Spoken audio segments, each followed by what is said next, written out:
عقل مند مجذوب۔ بہلول مجذوب ہارون رشید کے زمانے میں ایک مجذوب صفت بزرگ تھے۔ ہارون رشید ان کی باتوں سے ظرافت کے مزے لیا کرتے تھے، کیونکہ کبھی بہت پتے کی باتیں بھی کہہ دیا کرتے تھے۔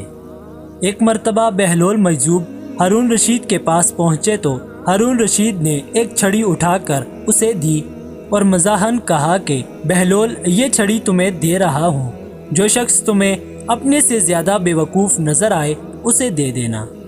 بہلول مجذوب نے بڑی سنجیدگی کے ساتھ چھڑی رکھ لی اور واپس چلے گئے۔ بات آئی گئی ہو گئی، شاید ہارون رشید بھی بھول گئے۔ عرصہ بعد ہارون رشید کو سخت بیماری لاحق ہو گئی، بچنے کی امید نہ تھی۔ اتباع نے جواب دے دیا۔ بہلول مجذوب رحمۃ اللہ علیہ عیادت کے لیے پہنچے اور سلام کے بعد پوچھا، امیر کیا حال ہے؟ ہارون رشید نے کہا، بڑا لمبا سفر درپیش ہے۔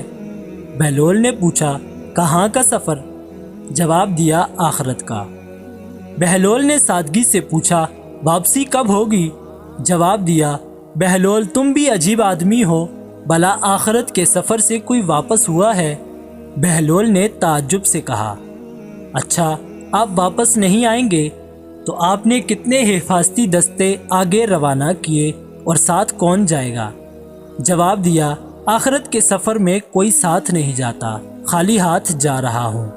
بہلول مجذوب بولا، اچھا اتنا لمبا سفر، کوئی مددگار نہیں؟ بہلول نے ہارون رشید کی چھڑی بغل سے نکال کر کہا، یہ امانت واپس ہے، مجھے آپ کے سوا کوئی انسان اپنے سے زیادہ بے وقوف نہیں مل سکا۔